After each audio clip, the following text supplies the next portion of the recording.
Are you listening? Damn.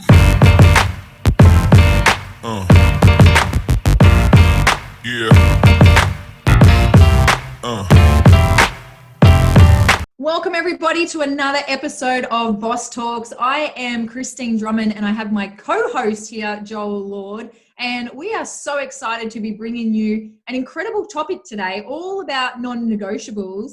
But before I do, you know the fee. The fee to listening to our podcast is sharing it on. We want to get this information out to other people. And if you love this podcast, if you love the information or you love any of our other podcasts that hopefully you're regularly listening to, then please help us get the information out there to other people. We want to get our podcast up through the ranks. You know, we'd love to make the top 10. But today, Joel, we're talking about non-negotiables. And this is a big topic, actually. When I look back on my experiences through life, anytime I've sort of kind of set a goal, and I've put a plan in place and I go and I look back and think, wow, I didn't make that goal.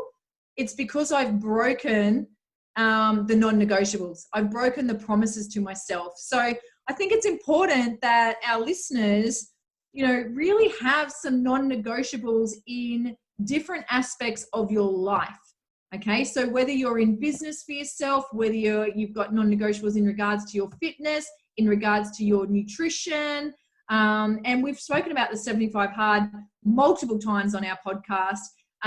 There are there's non-negotiables in that. Like as soon as you break one of those things that you have to do on a daily basis, one of those items, you go back to day one. That's a non-negotiable. So I love that having non-negotiables makes you raise the bar. It makes you play at a higher level in all aspects of your life. So for me, I love to work out. It's one of my favorite things to do. It's a non-negotiable in my life. And one of my rules is don't go 3 days. Don't go 3 days without working out. Like do something in there where you're moving. And most of the time I'm working out twice a day. But Joel, I really feel like these non-negotiables help shape us, but also help evolve us into the person that we need to become in all areas of our life. What do you think? Look, absolutely. And like, honestly, the 75 hard is dear to my heart because I'm actually on day 4 of the 75 hard again. Like I've gone through and done phase 1 and phase 2. And now I'm back. I'm just doing phase 1 again because I just want to. And honestly, the sense of achievement I get from doing this every day, like I'm more awake, like it's got so many positives to it. Like it's just crazy. And, you know, like people should like just have a crack at it. Do something challenging. And look, like part of the reason I think people fail is because you got to get in the habit. Like I think 40% of our day is habitual. I think it's like there's studies out there saying that 40% of what we do in the day is just autopilot. It's habitual. And I think that I think 95% of the thoughts we have in our head are just the same as the day before, which means if I peeled today out, the day that you're living today, and I went forward in time and I placed it 2 weeks ahead and you went through and lived that day again, you probably wouldn't notice. So, like, why am I saying all this? It's because I believe it's someone's habits that create the difference between winning and losing. So if you can get into the habit of having some discipline, your life's going to be better. If you have discipline on the good things and you make things non-negotiable that are good for you. So like, for example, like you said, you've got a high value on your health and working out. Well, you got the results to show it. So you formed a habit, you know. I know what's come to my mind is I'm beginning to build multiple brands right now, but I've got a new brand that I'm just in the workings of building. And I know 100%, 10 out of 10, not kidding myself, that the guy that's on the podcast today he's not the guy that can see it all the way through. I need to change my habits to make and have different non-negotiables to be able to lead this brand to where it needs to go. So I need to be healthier. I need to have new non-negotiables to get where I want. And and non-negotiables like I'm pretty crass with some. I don't think I might not say what I say to my clients or people when I'm trying to give them a bit of shock value. When people don't eat healthy every day and they know they need to eat healthy every day, or they know they need to do something with their finance, but they don't. Like, I'm curious, when you go to the toilet, do you get up without wiping? And they're like, no. And I'm like, well, that's why. Well, because it's a non-negotiable. Oh, great. There, I said it. Like, that's what you get when you coach with me, by the way. But the shock value is real, right? Like, I don't know. I've never had anyone say, actually, yeah, I don't.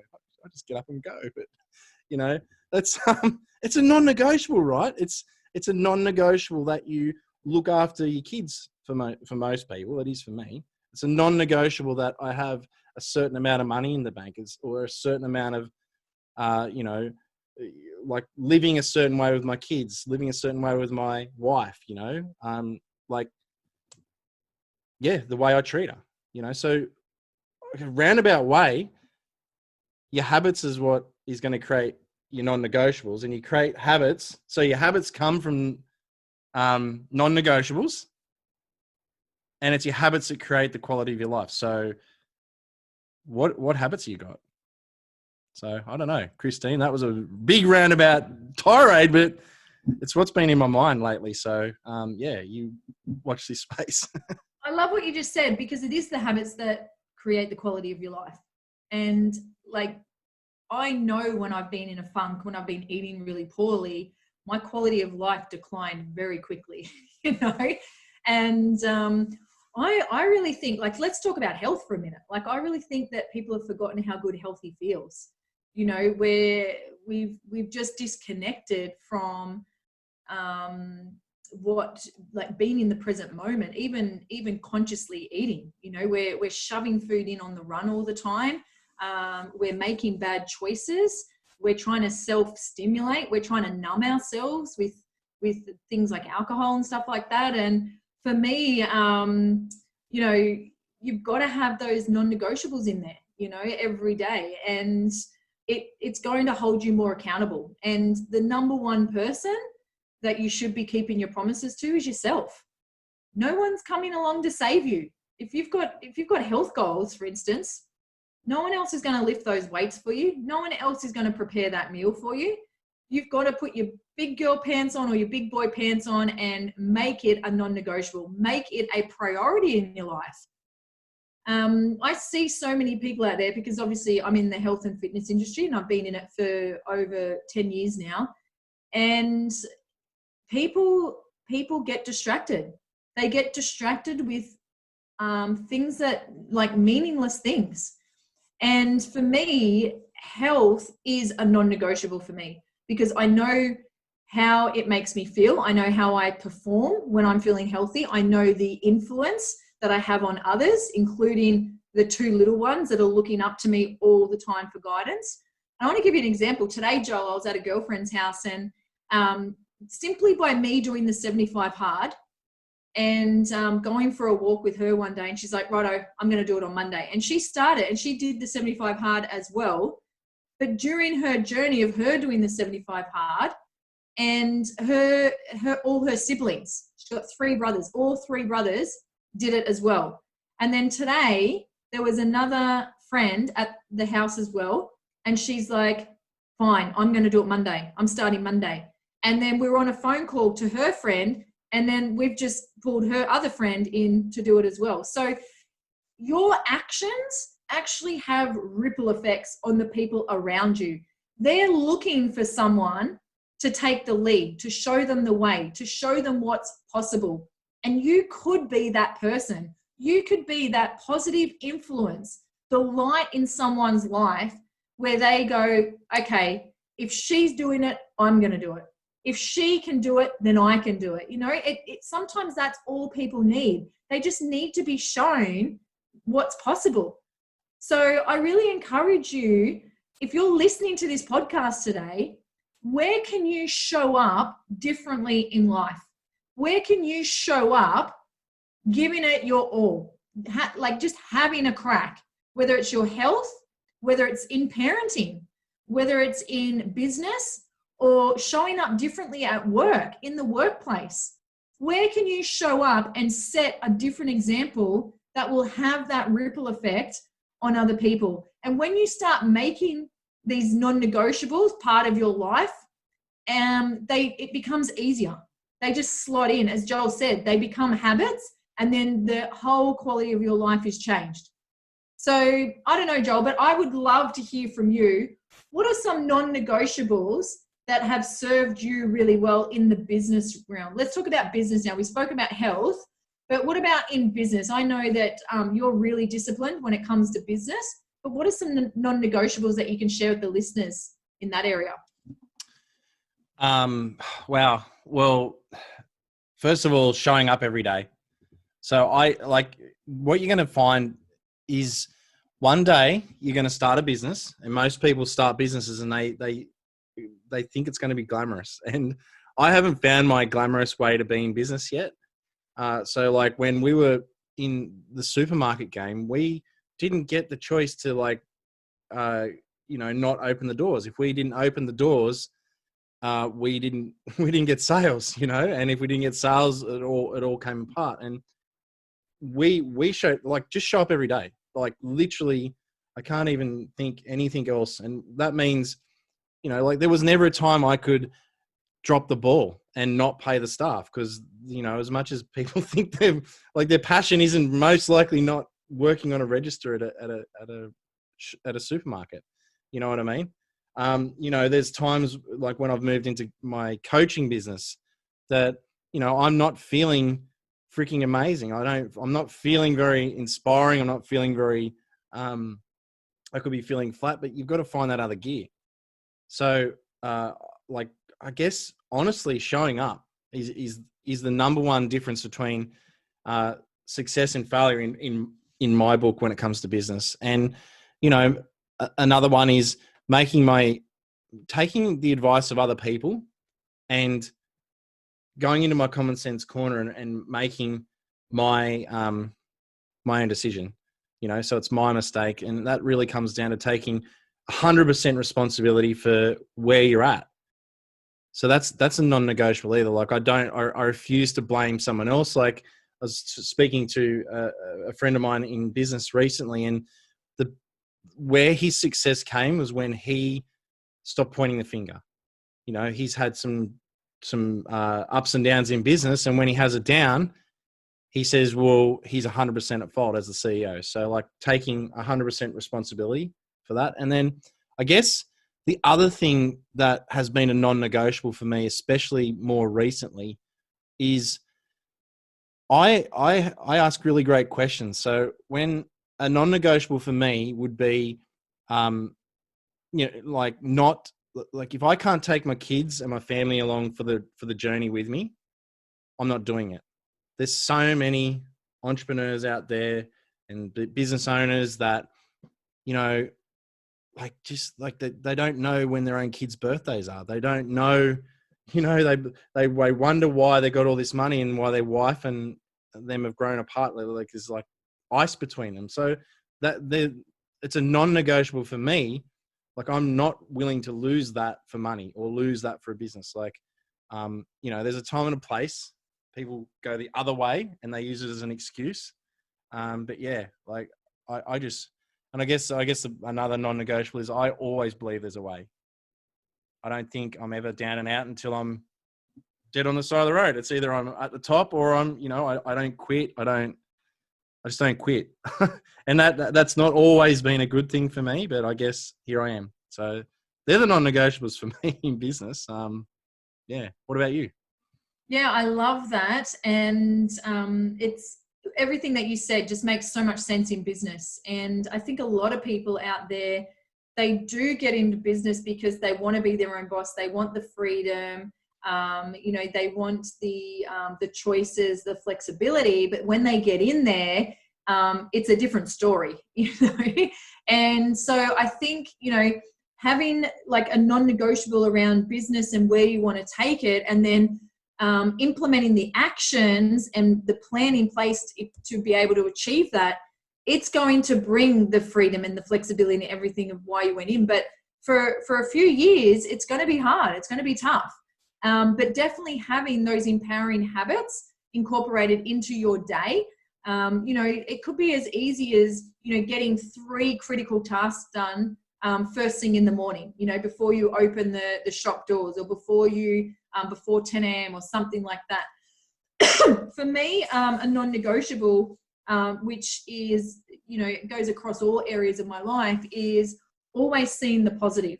So, you know, never sinking into the negative and the victim mentality. You know, if I've screwed up, I own it, take responsibility, exactly what Joel said. And then what have I learned from this? How can I get better? There's a good saying out there that says you can get bitter or you can get better. You can't do both. So I know through a lot of coaching that everything in life happens in duality. So if you have a really high, then you know that there's a low coming. So I've got a survival list. I expect it now. I know that I'm going to have to come back into balance after these big highs that I have. So there's a survival list that I have, and it's usually like a song, an exercise, and it's a list of things that I do that help bring me out of that low quicker. So that's non-negotiable for me, because I don't have time, and I don't want to. I don't like how it makes me feel when I'm down in that low energy state, you know, where you're in that funk, where you're feeling really lost and you start to doubt everything. Okay. So you've got to have these actions that pull you out of that. And that's what I call like the survival list. And it's in the notes section on my phone. And I've got a playlist. It's like my pump up song playlist that goes on. And every song on my pump up playlist is like, it gets you high energy. Okay. So things like that, like they're little non-negotiables, little tips and tricks along the way where you're constantly tweaking yourself. You know, you are a never ending project. You are never going to get to a final destination, go, yep, that's me, I'm perfect. It doesn't happen. So you constantly have to evolve, tweak, refine, reinvent, you know, scratch that didn't work, try something else. And I think, you know, through the use of creating empowering habits, you get to really see what your body, mind, and soul is capable of. And you get to be a better human being. You get to be a better parent, a better partner, you know, a better employee, a better business owner, a better leader. This all comes, like it's an incredible package. So your body's an ecosystem as well. So when we talk about health and fitness, you have to think of it in terms of an ecosystem. You can't, like, the first thing, Joel, that people say to me when they want to get healthy is, I've got to get back in the gym, or I've got to go and exercise. No, get your eating right. Get your eating right first, guys, because you're doing a lot of damage when you exercise to your cells. And if you are not eating for repair and nourishment and protecting those cells, you're actually causing this thing called oxidative stress, which is going to cause you more damage. Okay, so whenever you feel like you've got to get your health back on track, start with your nutrition first. Add the exercise in later. Okay, get good sleep. Okay, that's a good habit. That's a non-negotiable for me. I'm rubbish if I don't get a good night's sleep the next day. I really struggle. I get foggy. I can't perform properly as a leader for my team. So, you know, that's got to be a non-negotiable. And so I've learned what works for me in preparing myself for sleep. I know how I get good quality sleep. You know, I've got nightly rituals now that I implement that allow me to get a beautiful, deep quality sleep. So when I wake in the morning, I'm feeling refreshed, okay, and rested. So sleep is important. And then stress. Why do we put ourselves under so much flipping stress? I don't get it. Why do we have to say yes to everything? We don't. Start saying no to things. If you don't want to go to that person's event, or if you don't want to go to their house, or if you don't want to do that thing, just say no. It's okay. You're doing people a disservice if you're rocking up in your shitty state and you don't want to be there. Like, that's vibrational. Okay, so just tell people I can't go, or I don't want to go, or that's not for me this weekend, or I'm staying home this weekend, I'm not going anywhere. Give yourself time to rest and recover.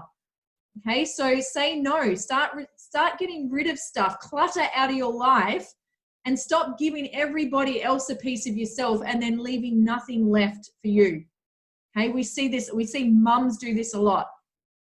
Okay, and you've heard the analogy of put your face mask on before you give it to your kid on the aeroplane.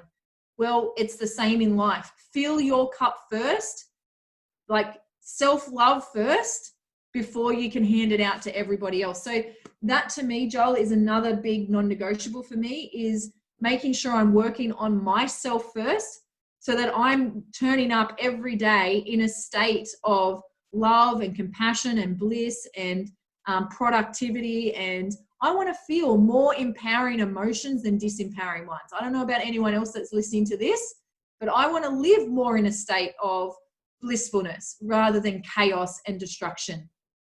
And I know that happens, but I can manage it now. I can manage it better through more empowering habits. So Joel, have you got some habits that you want to share? Like what's... Yeah, well, I share a podcast I was listening to recently, and it's a guy, it was Ed Milet, and he was interviewing a guy called Blake Mycoskie, and he is the guy that is the owner, or was the previous owner of and founder of Tom's Shoes. So Tom's Shoes, like, if for the listeners that don't know, basically the story is you buy a pair of Tom's Shoes and he gives the same kind of pair to disadvantaged kids somewhere across the world. And like, this guy has given away 86 million pairs of shoes. Like, what a legend. So this guy's gone from a success, like a nobody, a couple of little crappy businesses that didn't really do anything. He made a little bit of money, to getting a $350 million exit from his company. So like one day he had basically regular money in his bank account. Next, like, could you imagine that, waking up one morning and there's $350 million in your bank account? Well, this guy would be the definition, sound like the definition of success, right? So that same day, he gave away half of his money straight away to help entrepreneurs do exactly what he did. So like, how good's that? But what he did is he spent the next couple of months surfing and just laughing that, holy shit, how did he even do this? He didn't even know, right? So he's just like with his friends. And what he found was that even after all the stuff that so many people chase as far as success, wealth, everything like that, he had his health, he was in a decent relationship, he had all these things going for him. He found himself in depression. He couldn't understand. He had to look up what depressed was and what depression meant. And he was like showing the signs of it. And like, it's kind of funny because when you have success and above average success, and like, I'm not getting a $350 million exit tomorrow or anything like that, though, you can feel guilty that you've got it and others don't. And that's not the case. But basically, he's like us, Christine. He's a solution-based guy. He's looking for solutions and tactics to solve something, not just sitting in pity. Oh, I'm depressed. It's all over. All that sort of stuff. So he went and studied people that had both made a lot of money and were really happy, and people that had no money but were still really happy. And he wanted to look at what he'd bloody missed, because he's obviously missing something. And what he found is he found, I think he found 10 things that people that are successfully happy, that live great lives, have as non-negotiables. So this is really cool that this happened, and I'm going to read them for you, and maybe we can discuss them. But first of all, he didn't just go to a Tony Robbins event and then take it for granted. He didn't just go to someone's event and a weekend retreat and then go, oh, it's time to play with crystals and that's the answer to everything, right? It's not just someone regurgitating what someone else has said and just hoping that it's right.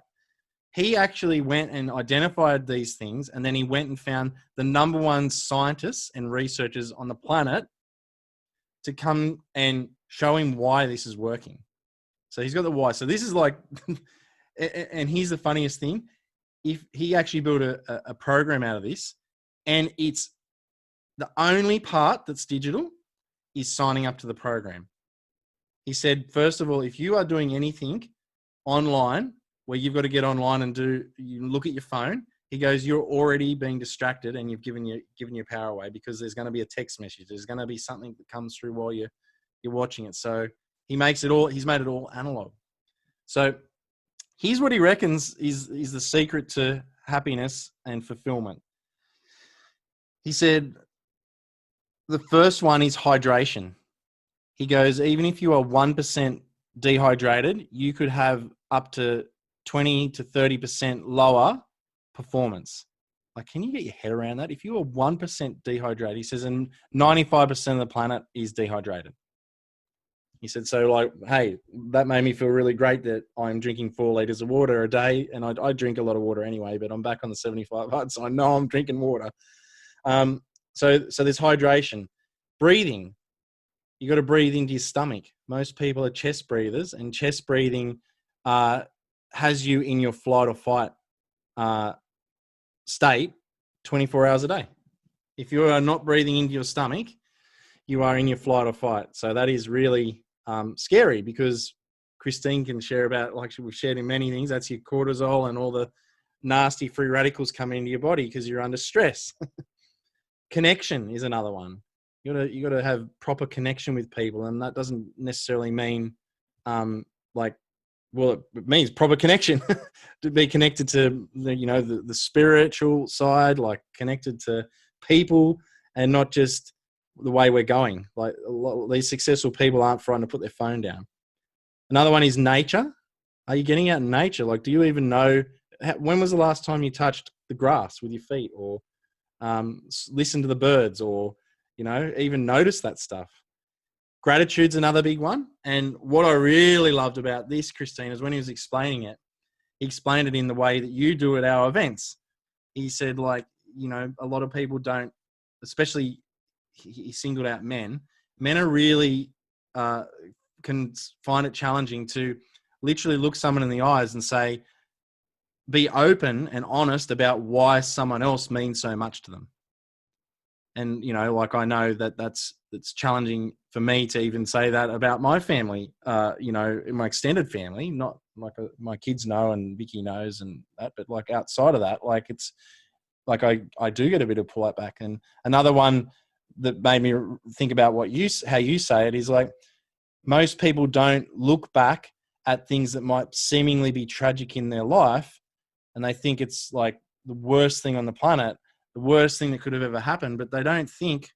So what he gets them to do, he gets them to identify that and then just check in and see if maybe 3, 6 or 12 months after that happening, because of that event, did something really amazing happen that you would never want to take back.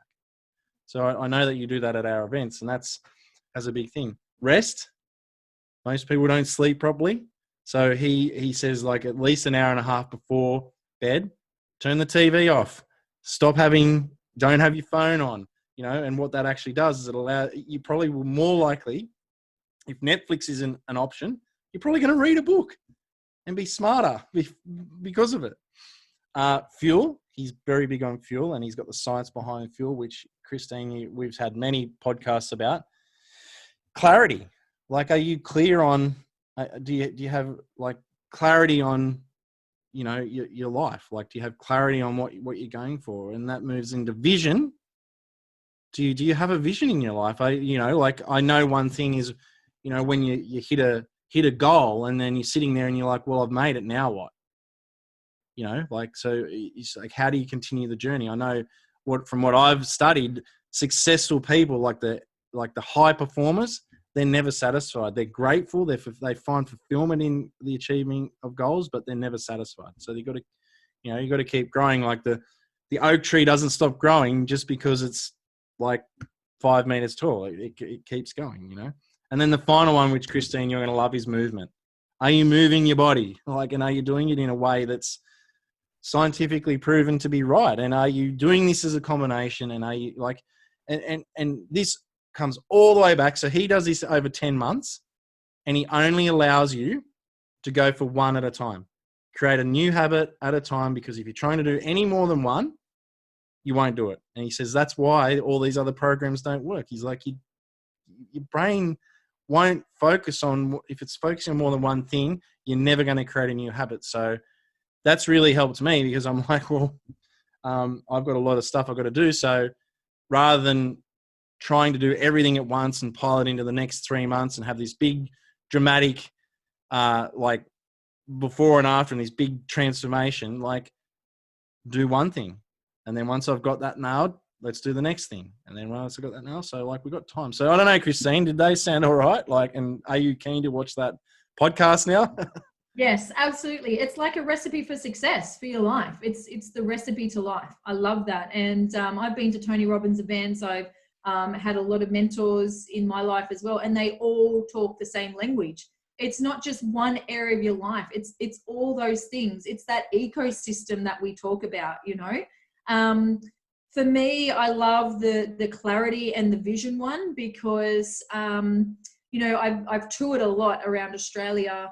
And, you know, quite often at our events, we ask people, what are they working towards? Like, what do you want in life? What do you actually want? And because people are at an event and they're finally allowed to think, and there's no kids or any other distractions, they go, people don't know what they want, Joel. You know, they're not working towards anything. We're working towards what the system tells us, which is go and work for someone for 50 years and pay your mortgage off in 30 years and refinance it about 100 times. So it's actually going to take you 50 years to probably pay it off, or you'll probably go to your grave still trying to pay it off. You know, like we're conforming all the time into what society expects of us. But what is it that you actually want? If you could wake up and wave a magic wand, how would you spend your days? Like, this is how, like, a friend of mine, he called it the fulfillment formula.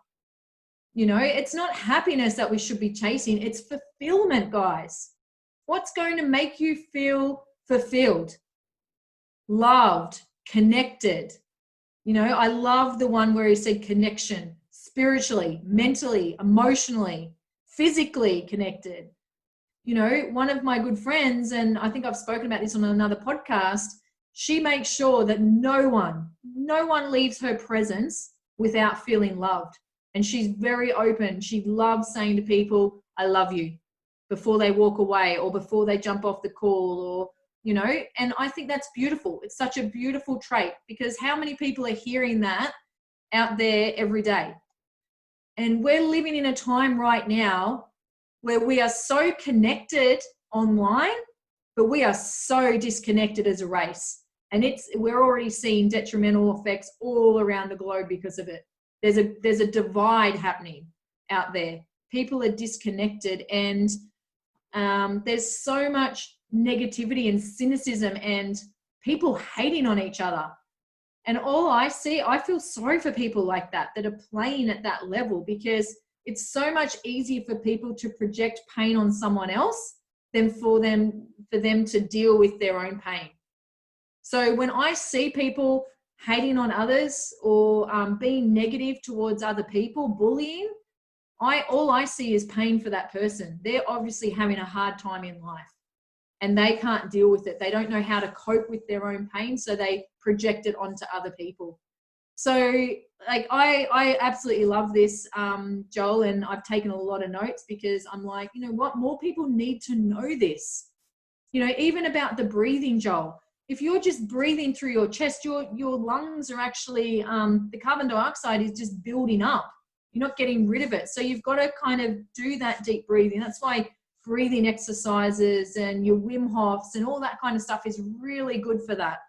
And then another one you said in there, Joel, was gratitude. And we do practices in our workshops around getting people to go back to things that seem horrific experiences that people, like, if I told people what I went through, people would think that's horrific, Christine. Oh my gosh. And they start to treat me like a victim. And I'm like, no, I'm grateful I went through that.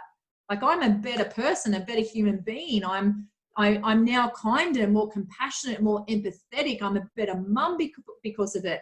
I have this really intuitive ability to be able to see if someone's a good person or not, you know. And I've picked all that up from this, what I used to think was a horrific experience. But now I go back to that experience and all I see is love and gratitude. You know what I mean? So I love this, Joel. And each one of those, I love that he spends a month on it. And I also love that he gets them offline, because how distracting is it being online? I don't know if anyone else can relate to this, but my emails, oh my gosh, it's like I subscribe to 5 things a day, and then all of a sudden I've got 10 new emails coming in. I just can't seem to get rid of people just sending me stuff. Like, it's ridiculous. So that to me is a massive distraction, and I hate having unread emails sitting there. I like to be organized. So to me, it's clutter. So then I go into paralysis and I don't check my emails for days, sometimes a week, and people are trying to get hold of me. I'm like, just text me. If it's really important, just text me. Like, I just can't deal with my emails. It's too much clutter. It clutters up my thinking and my creativity. So, you know, like everything that you said, the fuel, the food, the rest, energy management is so important.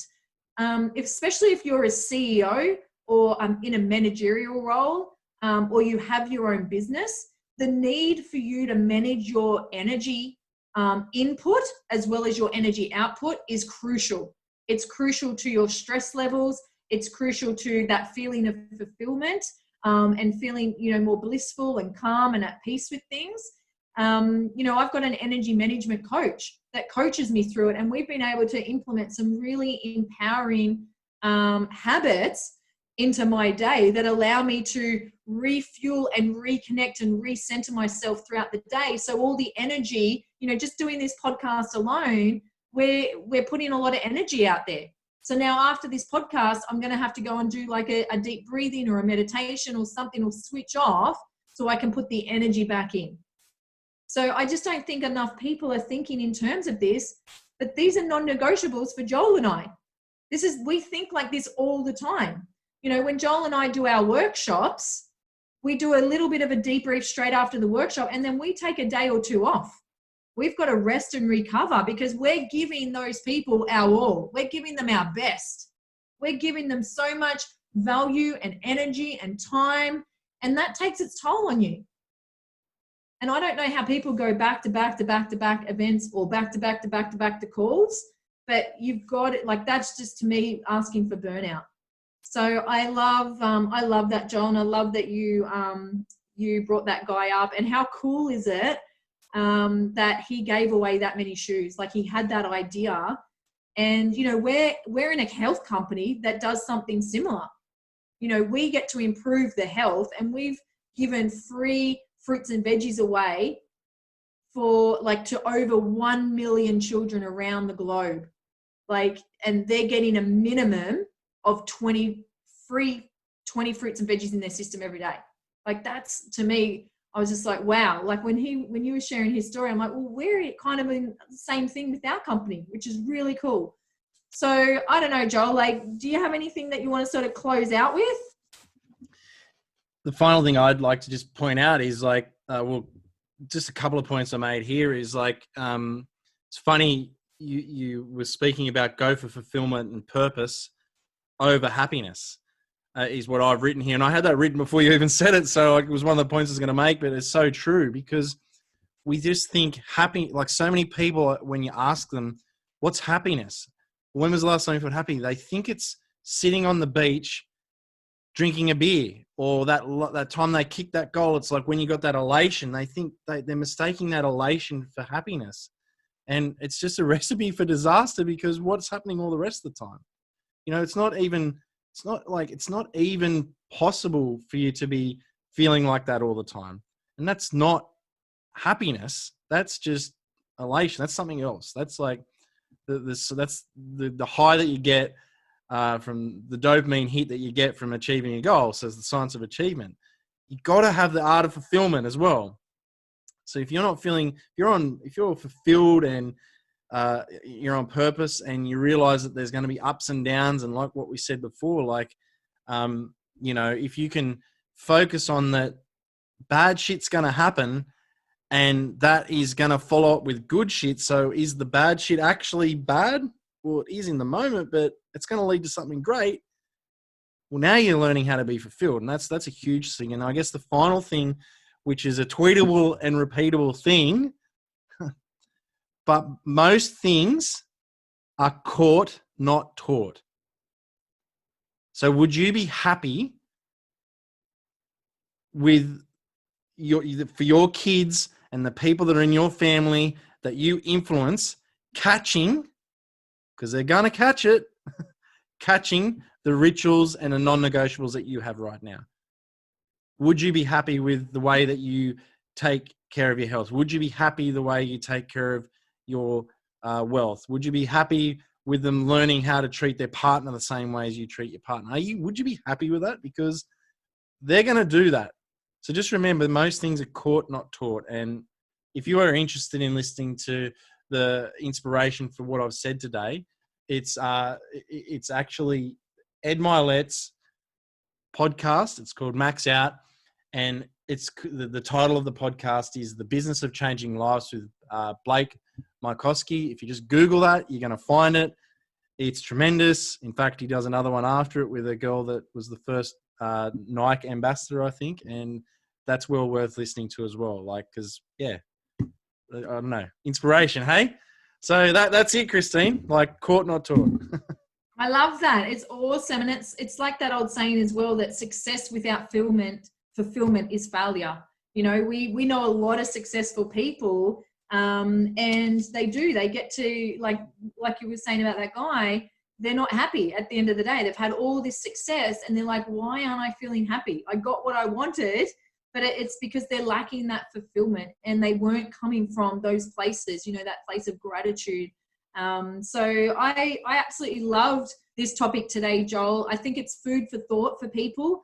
If you do feel like your life is chaotic, it's a beautiful mess, I suppose, or you're not feeling fulfilled, you're feeling more of the negative emotions than the positive, then reach out to us. Reach out, because we really feel like we have the recipe to live a beautiful life, a fulfilling life. And fulfillment comes from, I suppose, the serving other people as well in a way that's in alignment with your values. If you can do that, and you don't have to financially benefit from it, you could bring fulfillment to other people and serve other people just through random acts of kindness, just through picking up the phone and ringing someone, that maybe you haven't spoken to for a while and just check in, or maybe ringing a parent that you haven't told how much you're grateful for lately. These little things will help you feel fulfilled, because it's not about you in that moment. It's about the other person. So I really feel like that's the shortcut to fulfillment is, going out there and serving others, making an impact in someone else's life, helping someone else improve the quality of their life. But yeah, a lot of value in this today. I hope you guys took some great notes. Go back and re-listen to it if you like, and go and check out that podcast that Joel told us about. And we will see you on our next podcast. See you guys. Damn.